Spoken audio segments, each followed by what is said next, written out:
Assalamu alaikum, ladies and gentlemen. Welcome to a brand new edition of Weekend World with Sophie at PTB World. Thank you so much for your feedback. Always means a lot. You can always support us on Facebook, Twitter, and Instagram.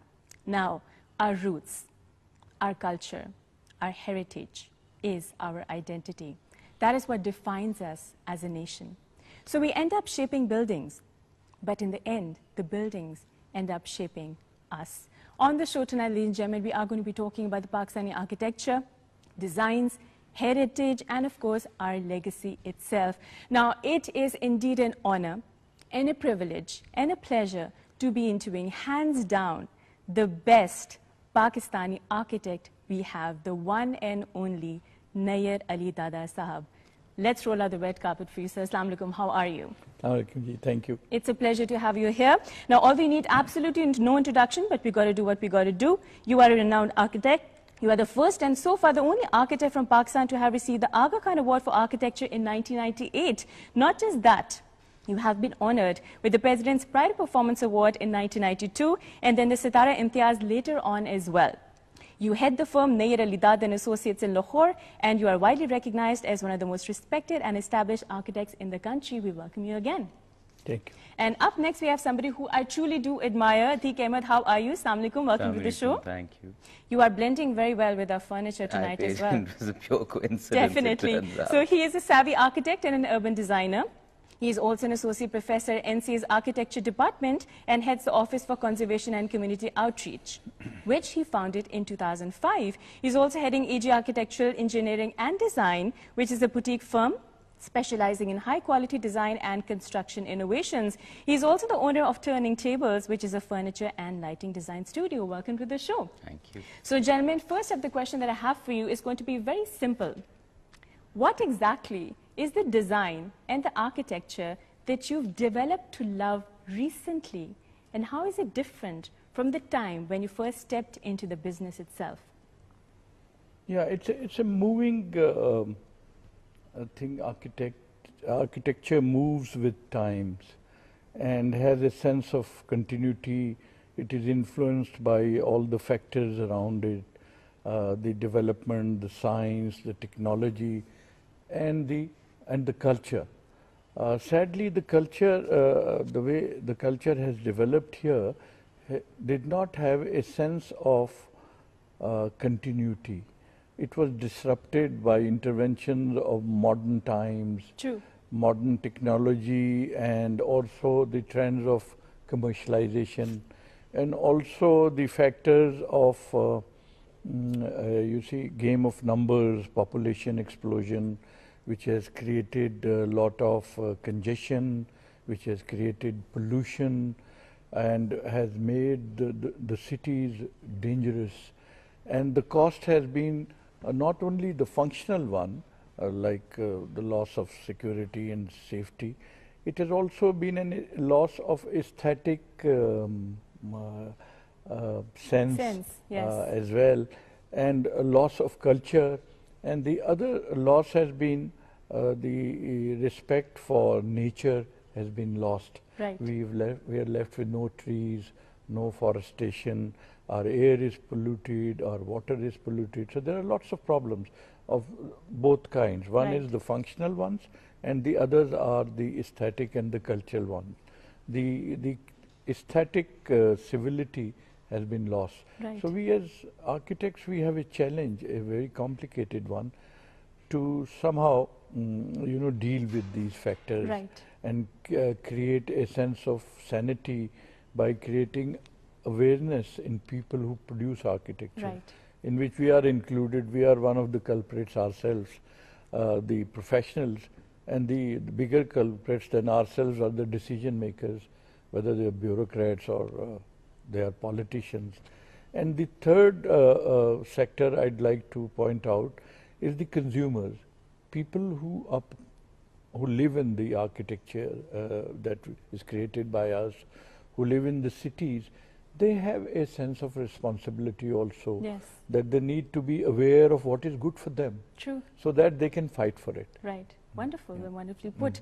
So, Atik, my question to you is going to be, similar to the first one that I asked. Now, I'm sure when you stepped into the business, you had a different idea. I'm sure that you've grown over the few years. So, what has changed in you as an architect and your love for architecture? Recently, I was building a project that involved a retractable glass roof. Okay. I'm still building that project. So, what I've learned is that, as a student or as a fresh sort of entrant into the field, you want to push the boundaries, you want to innovate, you want to experiment, you want to aspire to the sort of aesthetic purpose or the cultural objective, Right. that Nayyar Saab was just talking about. Now, I think the realization is that we have to kind of amalgamate the resources we have and work within the parameters of, say, bad craftsmanship or, that sort of material limitation, perhaps. Right. So that's a very interesting approach towards it as well. So my next question to you, gentlemen, is going to be very simple from a layman point of view. So when you're given a project, what is the first thing that you do? What is the thought process, the creative process behind it, step by step? Yeah, for a project, it should not be my whim or my ideas, or and I should do what I think is the right thing. A good creative approach to design, in architecture especially, is that you are supposed to evolve the design around first its locale, its location, its site, its region, its climate, its purpose. So it's a full study, and of the course. users, to know about the users who are going to use it. So if the design goes around it, these factors, you'll produce a building which will be useful, which will grow out of that place and will not be plonked. We have to follow these factors to create meaningful, honest designs. And it's not an adventure. You should adventure and innovate, but it can't be an adventure leaving these factors behind. True. Agreed. So what would you say to that, Atik? Would you agree? I would actually completely pretty much agree, except of course that, the creative process is different for everyone. So I also work in a way that Nayyar Saab does, where I do like to contextualize my work. Right. On a house in Karachi, which was close to Mahatta Palace, we actually went and measured the balustrade on the wall of the Mahatta Palace, and then kind of, repeated the same motif because it was in one perspective. So the idea was it will echo back. Right, right. That idea of poetry and resonance, you might say, does come in. With regards to the creative process, it's kind of interesting that does form follow function or the inverse? I think it's a bit of both, perhaps. It's a tug and pull that changes during each phase of the project. Of course. Interesting. So both of you interact with a lot of young people, a lot of students as well. So what are they more inclined towards? Is it contemporary? Is it old school? Or is it fusion? Mostly the young students are tilted towards modernistic practice. They find it more exciting, and the influence of international magazines and the glamour of so they're drawn good modern towards that architecture more. does affect you Right. a lot. In younger days, when I started work, I produced almost European copies of glass boxes and all, and we realized that they don't work here so well, and architecture should be going forward. But it can also look after a little bit of backward values. Of course. Because the sense of continuity at times can be very useful. Yes, and it's very important. I think you are, of course, a teacher as well. So what has been your experience like with your students? My experience has been wonderful. Wonderful ideas, cutting edge ideas coming out from a lot of the projects that we see. But it would be interesting to see the projects actually go towards some manner of realization. So much interesting work and data is gathered during the NCA final year thesis, and then we just sort of you know, don't really do much with it. It would be wonderful to take those projects further. That's true. And you know, one thing I've always observed about NCA is that it's not really just the institute itself. Everybody is really looking forward to their thesis. That's right. Everybody waits for it. Everybody is creating a hype for it, and they actually look forward to the time that actually they can see all the showcasing of the wonderful creativity. Wonderful. So being able to function smoothly and the practical side to designs are two very different things, and they're very important when it comes to filling up space. Do you feel people here tend to focus more on beauty rather than the practical side of things? I think that's relative, the idea of beauty. See, because functionality is also very we important. You have to be problem practical as well. with that, the problem of attitude, that architecture is supposed to be some kind of a decorative design or designing exterior or creating beauty, but that, as Atiq has said, is the concept of beauty is not that simple. And you find people building houses and buildings which are externally pretty, and there is cosmetic approach to make them look pretty, and there's nothing inside. Exactly, they The pay to be structure, exquisite. is made in another manner, and cosmetic decoration is applied, and we have a great problem dealing with it, because you know, you have to work according to the receptive quality of your client as Right. well, and it becomes our duty to cultivate that, which is a very difficult job. At times we are asked to do funny things which I really want to know more about the funny things that you're asked to do. Yes, that is why I exactly asked the question. like somebody says that I like Greek architecture, so you make my building look like Parthenon. Okay. You know, which All doesn't right. belong here, or that's neither our heritage, nor A bit does it odd, belong aren't we? here and all. Or if So- someone says, make me a Haveli that looks like it was built in the 19th Right. century. Right. That's also not a true gesture. Say, for example, the work that we see Nayyar Saab do, or the work that I'm doing as well, you know, where we're working with the most humble material, the red brick, and like in Nayyar Saab's work, you have the arch pop up as a standard Yes. motif. I don't have that sort of stylistic sort of recognition yet, but picking up on the same idiom that Nayyar Saab's office has been working on, to give Lahore a specific identity.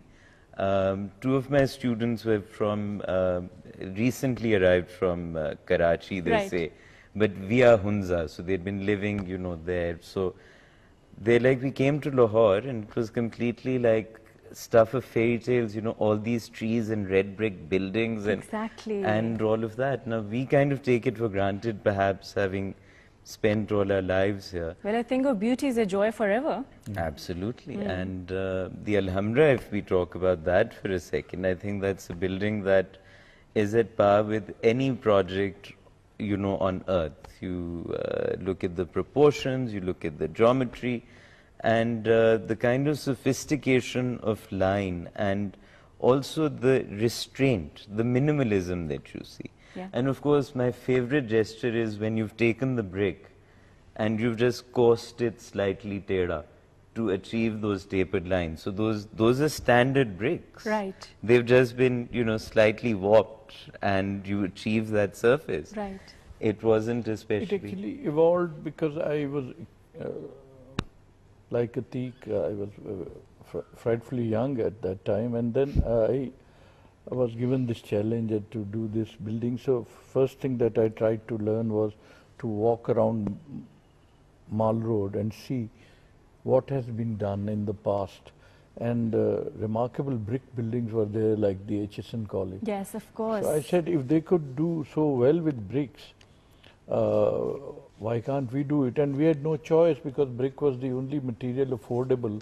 It was a government-funded, Yes. low-budget project. So, but that didn't mean that I will replicate or try to pick up things from HSN College. It belonged to its own times. So I had to produce something which belongs to these times. Right. And Bhai Ram Singh, if I'm not mistaken, Yes. was the man behind the He was designs. the If you talk designer about for old HSN College. of course. He also did many other buildings, Yes. the museum, the College of Arts. Yes. the Punjab University. And So, he sir, was you've a basically celebrated designed man. so many monuments, and Yeah. if we talk about our own cultural heritage here in Pakistan, there have been so much of work that you've done. So I know that it's not a fair question that I'm going to ask you up next, but I thought I'll just give it a try anyway. I might get a good response from him, or I might not at the same time. So, sir, which one has been the most difficult or the most challenging one for you so far, out of all the designs that you've actually been associated with?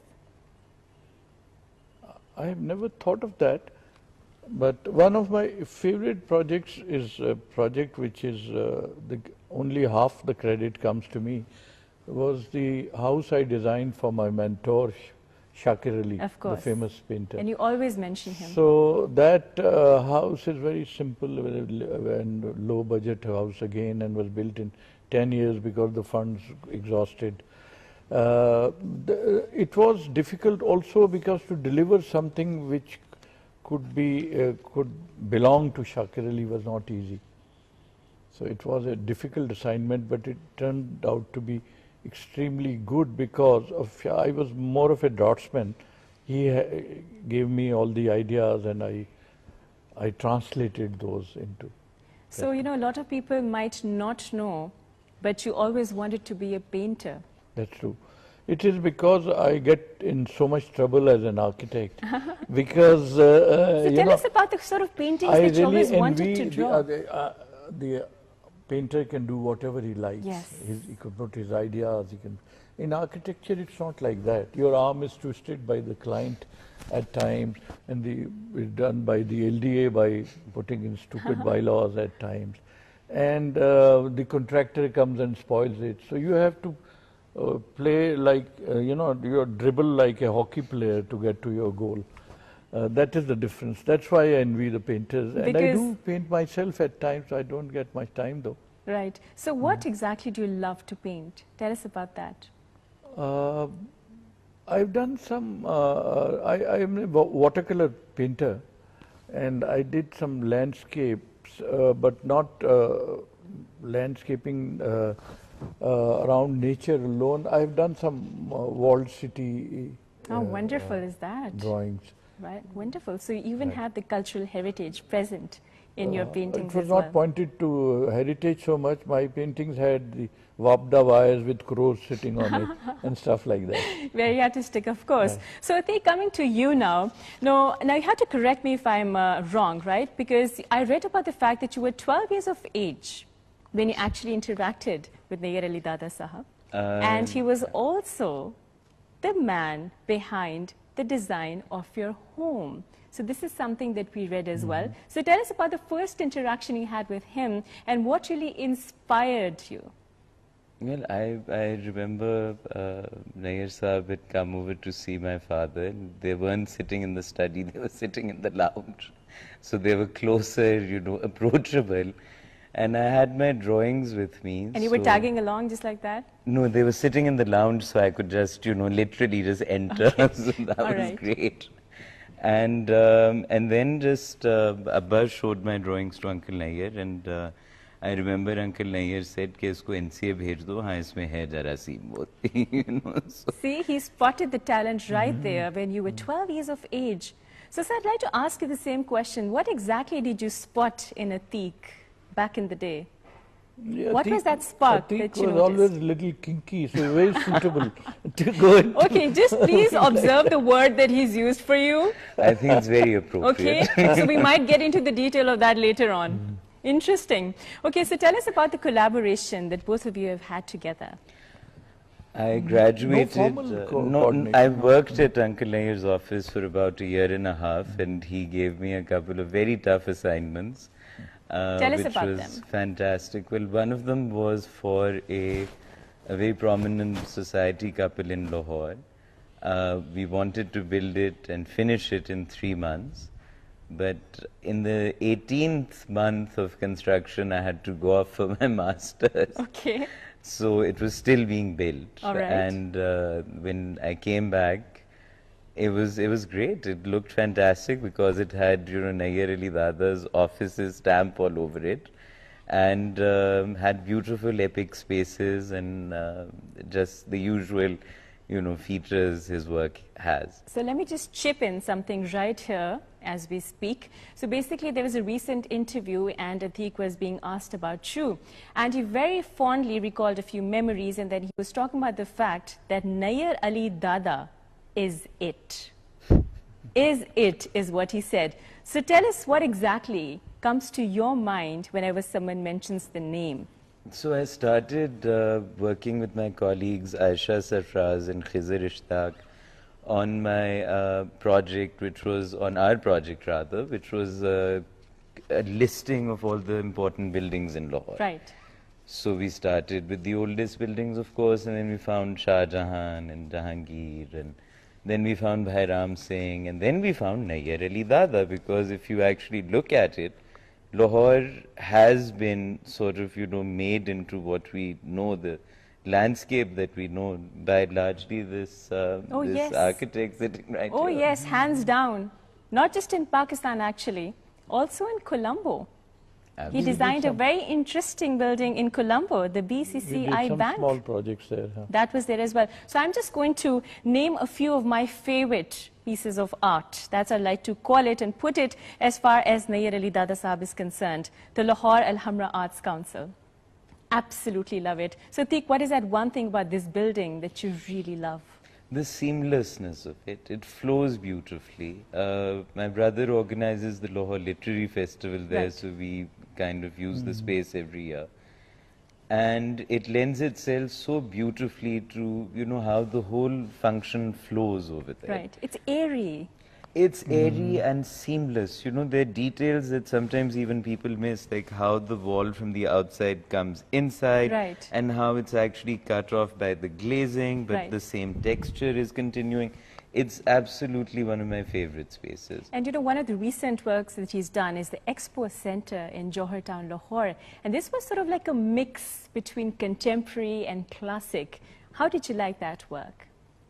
I like that work. The roofing inside in particular is quite stunning.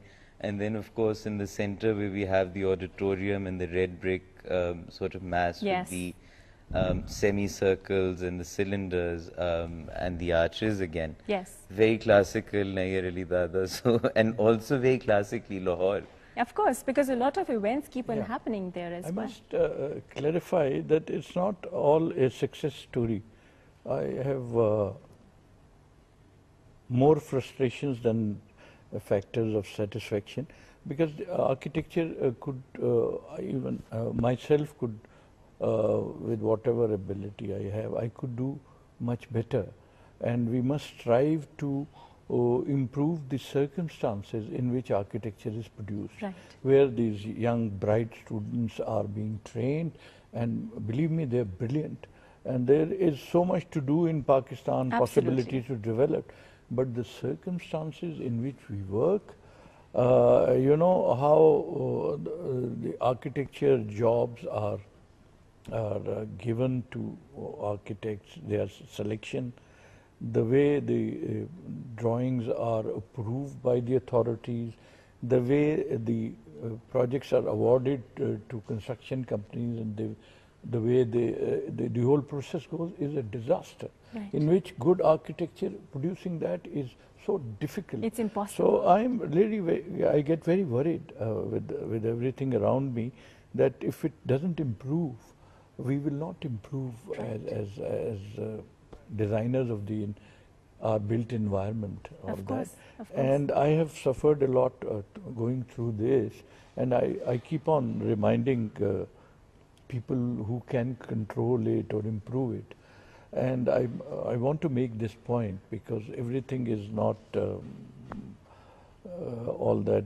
It's not such a happy plus, place really, after all. huh? Obviously, There are lots of negatives. yes, of course. It's we always feel, been like that. So let me take this conversation forward, Atiq, and ask you this question. When you first stepped into this career of yours, what was the biggest challenge you had to face? And again, I'll ask you, sir, the same question as well, that for everyone who's watching Weekend World or the aspiring designers, what would be the first step that they should be taking? So I think, Atiq, I'll start with you first. The biggest issue I had was actually translating the techniques or the names of tools I had learned, say, at the NCA in Right. English to Punjabi on site.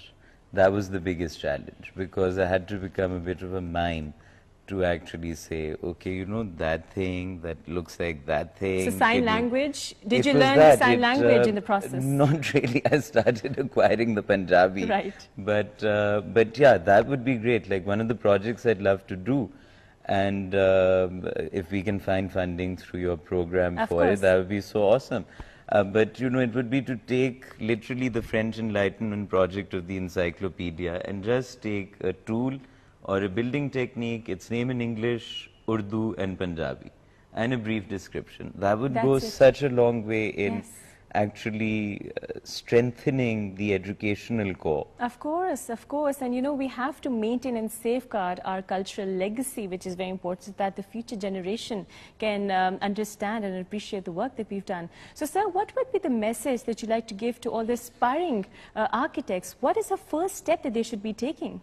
Yeah, that is that architecture is not something just about creating adventure, creating shapes and making exciting shapes. It has to have a lot of depth. It has to belong to our economy, our socio-economic conditions. It has to belong to our culture. It must relate to, I don't mean to say replicate any past, that will not be right. But you can capture the spirit of the past, which is valid. Not everything about, a lot of things have to be disposed of, Right. and a lot of them have to be retained. If the houses in the past were cool and comfortable and airy, nothing wrong with keeping the same thing. Of course, again of here, course. but they don't have to have jorokas and jalis and Yeah, all. because times have changed. Let's be very honest and practical, right? it's- Functions have changed. There are Of no course. there are no formulas. So they have to be, you know, it has to be logical, it has to be innovative and functional and all that. And as such, nobody can give any formula that you follow and produce something. So in architecture, it is mercurial. It has to keep on adjusting to new demands. Of course. Keeping the old demands as In well, mind if as there well. are any. So it is very, very, very tough to give any solutions, but we have to work out architecture around finding valid solutions. Agreed. And so far, I just talked about three of the monuments that we just talked about, and the buildings that, you know, he's designed. There are so many on my list, sir, that I really want to talk about. And Atiq, I'm going to be asking you about the El Decor Award that you won in India as well. But this and more coming right up after a short break. Ladies and gentlemen, keep on watching Weekend World with Sophie at PTV World, and we shall be right back. Stay with us.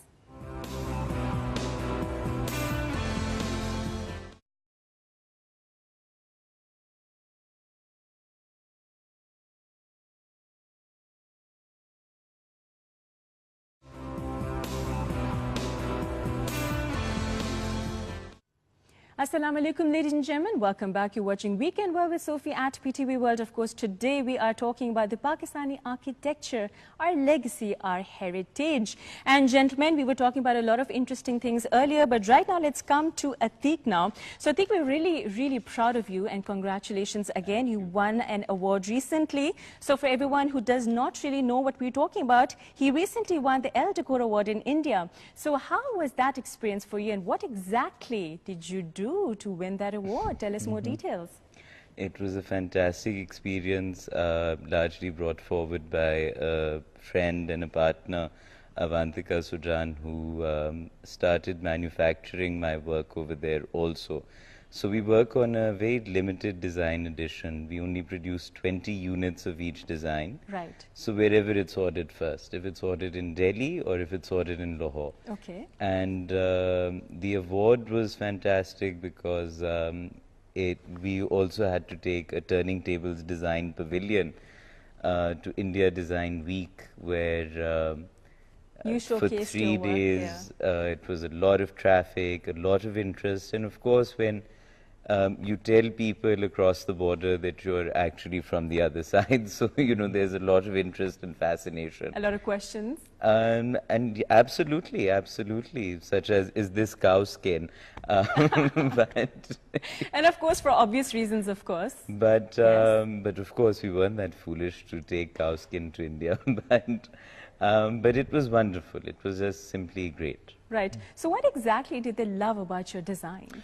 The running comment was that the proportions are great, the finishing is very delicate, and largely that. Wonderful. And the impression is that, of course, work produced in Pakistan is of a higher, more delicate standard. Oh, definitely. Pakistani power, for sure. So, sir, coming to you now. Now, you won the award that we talked about earlier, the Aga Khan Award for Architecture, way back in 1998.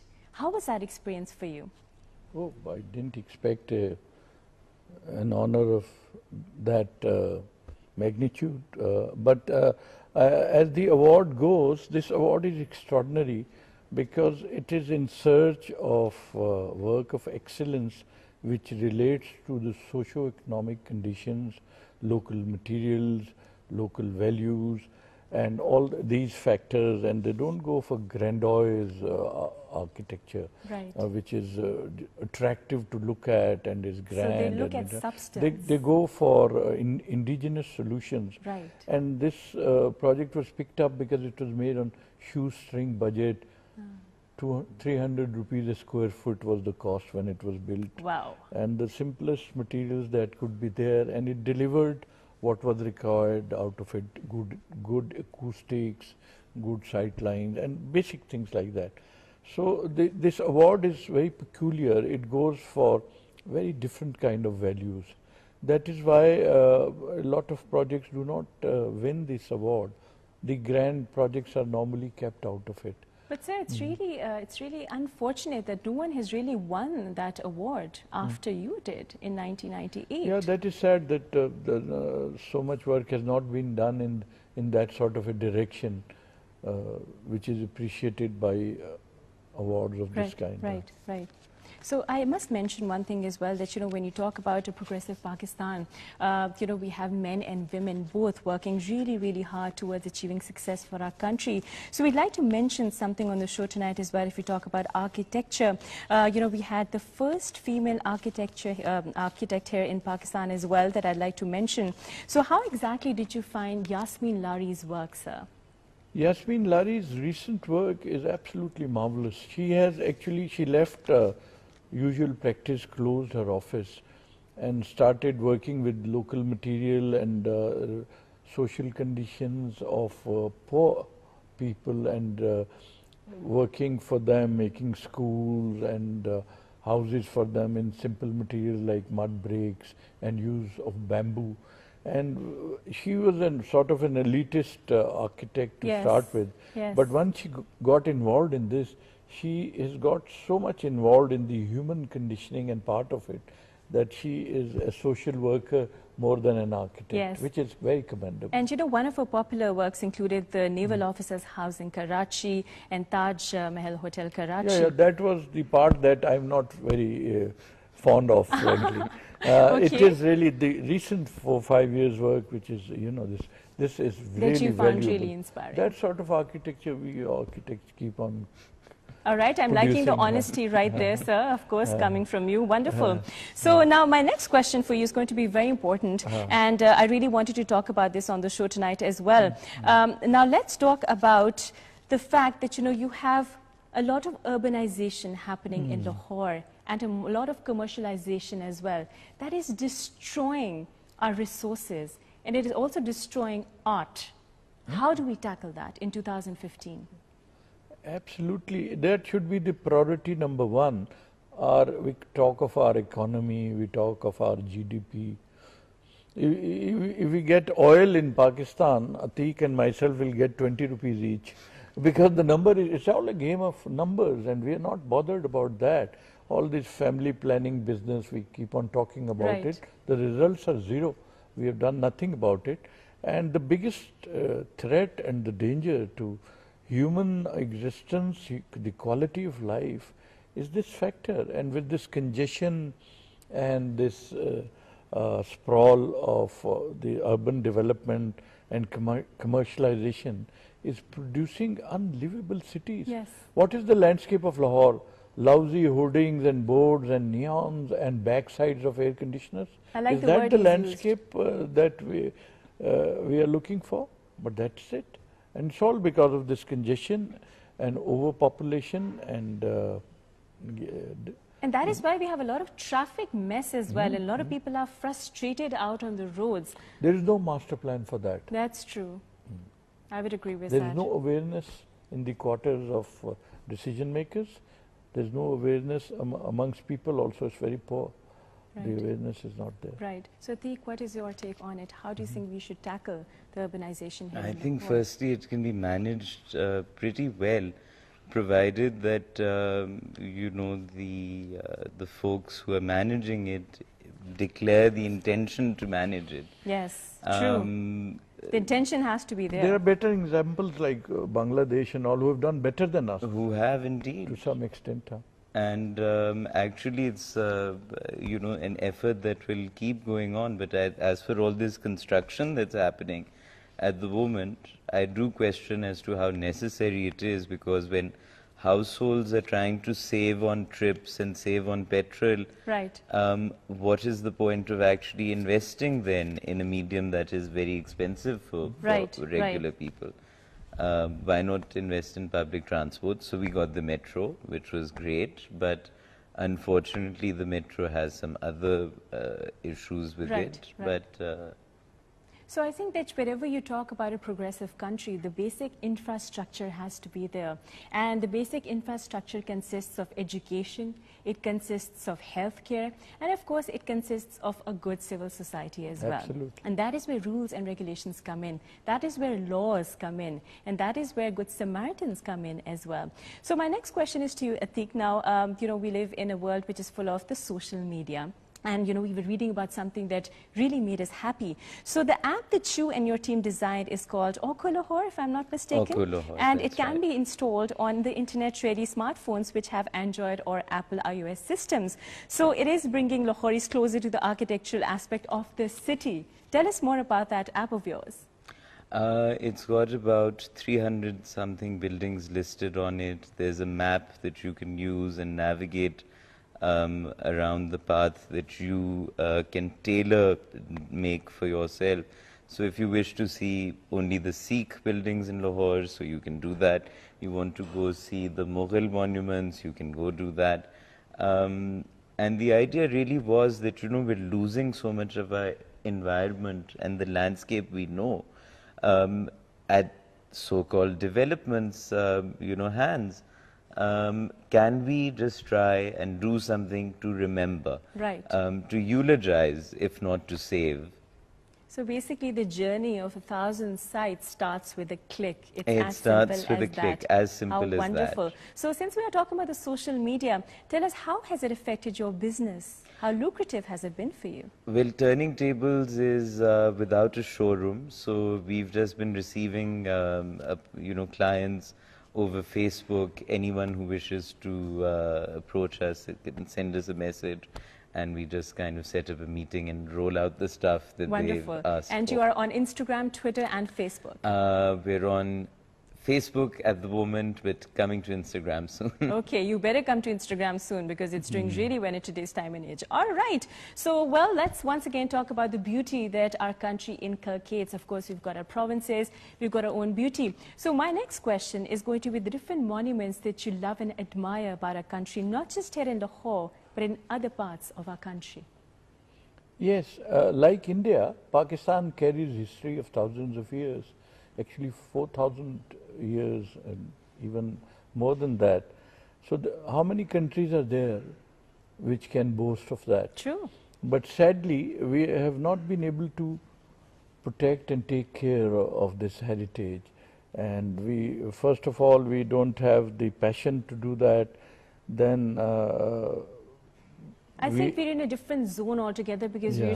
we're surrounded by so much of negativity around us, political instability and other problematic situations that we hardly get time, unfortunately, to think about the lighter side of Pakistan that way. yeah, like we have World Heritage sites which we can't look after. We haven't done that. And there are monuments spread all over Pakistan of the Gandhara period and of, you know, like Mohenjo-daro, Harappa, Taxila. and then the Mughal period, and we have everything, but it's all in a state of decay, sadly. Yes. And that is a very sad chapter, actually. You know, we have a lot of organizations in Pakistan, such as the Citizens Archive of Pakistan Yes. as well. They're doing a lot to safeguard our Yes. cultural heritage, which is wonderful. Yes. You know, even if you can't really be a part of, say, the government or an organization, you can still do it at an individual level. Very to make a admirable, difference. Why absolutely, not? but there are not very many. Yes, that's Yeah, true. That's true, unfortunately. So, Ateek, what would you say to that? Well, my top picks would be to start out with the building Nayyar Saab restored recently in Ziyarat, Yeah. the residency building for Qaeda-Azam. That's one of my favorites. I've never been to it, but I like the architecture because it's so different from everything else that I'm familiar with. Right. I also think that buildings like the fire station in Abpara, Islamabad are absolutely stunning. And I love the parks in Islamabad as well, by the way. They have this very interesting culture in the capital. People love going out in parks, and one of the parks was designed by somebody sitting right We did here. part of it in F9 Park. Yes, the F9 part Park, of it very was done. popular. Yes, Ateek. It's serving people very well. That's the only criteria for architecture. For everything, it's that if the people are happy with it, it's good design. Of course. I don't care about the critics, whatever they say about buildings or it is the user. Everything should be done for the user, and if the user is happy, then it's a success story. Of course, if your consumer is happy, then why not? So, sir, since we are talking about safeguarding our cultural heritage, tell us about the renovation of the Lahore Al-Hamra Arts Council. How did it start? Why did it start? What Because happened? nothing was done in the last 30 years, and they didn't even clean it up. You know, the chairs were stinking, and they never repair it, and they keep on, misusing the building in many ways. So for the festival, it was urgent because people come from outside Of Pakistan. course, of They were course. complaining about the conditions. So with great difficulty, in a very short period and with a tight budget, we were able to do it. And we couldn't do the whole thing. Now the hall number 1 is to be also corrected, and there are problems with the maintenance. Right. The awareness of maintenance and the budget for maintenance is not in our culture. Right. So we don't keep our buildings well. So, sir, what has been your contribution as an individual, as if you talk about maintaining and safeguarding all these monuments in the architecture here in Pakistan? What has been at an individual level We've been your trying. contribution? I'm on the board of Walled City Authority and Conservation Society and all these things. We keep on struggling, trying to, make the authorities Aware of the aware situation. of the, that's right. Right. But it has started recently. Some results are showing. In Walled City, the hammam is being done very well Yes. with the assistance of the Aga Khan Cultural Yes. Program. Wonderful. And Mr. Lashari is a good administrator and an achiever, so Yes. he's pushing things rather well. Wonderful. So, Ateek, coming to you again now, I'd like to ask you a question related to all the local architects and the international ones as well. Who have you always admired? Now, we know one such architect. Absolutely. But I think Yasmin Chima, Kamil Khan Mumtaz, as far as architects who I love their work and contribution as well. I think that there has been a lot of work done on urbanism by Arif Hassan as well that is significant. But in terms of architects that are actually, really broad who look up to, I think it's the Portuguese set Yeah. that I Really? really admire. Because Portugal is not a very rich country. It has limited resources. They love using brick. They love using plaster. Simple solutions. Humble materials, but very, very interesting forms that they So, it's generate. simple in nature, their Perhaps, designs. They're yeah. simple in nature. So, you like simplicity more. I think there's a lot of complexity in simplicity. So if you can master simplicity, you can, it's a doddle. Wonderful. So thank you so much for sharing that with us. And now, gentlemen, it's finally time for the tradition on the show as far as Weekend World with Sophie is concerned. Do you see a giveaway right here? Well, both of you need to earn it. Now, you have to forget about the fact that sitting right here is Nayyar Ali Dada Sahab. You basically need to earn your own domain. Are you ready for that, Atik? I'm going to start off with you. Sure. Okay, so here's the deal. Basically, rule of the game, you have 2 seconds to answer per question. And you have to tell me the first word that comes to your mind when I mention the following. Best monument in Pakistan. Alhamdulillah. Best looking restaurant in Lahore. Andaz. Favorite food item. Beep. One building you found poorly designed.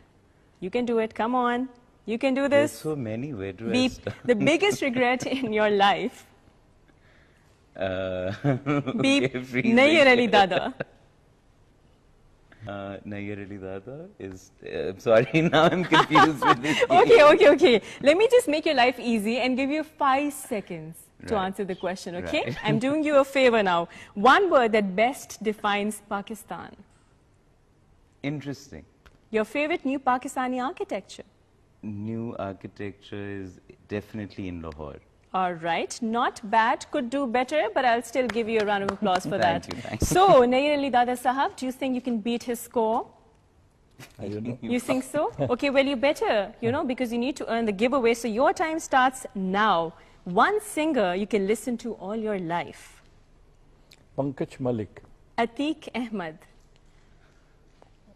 Atik is innovative and kinky.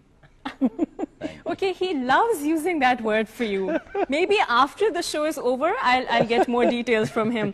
Your favorite new Pakistani architecture? Architecture, Pakistani. Rukne Alam. Style, Style of architecture? generally, for I you. like contemporary Japanese style of architecture. Best monument in Pakistan? Rukne Alam.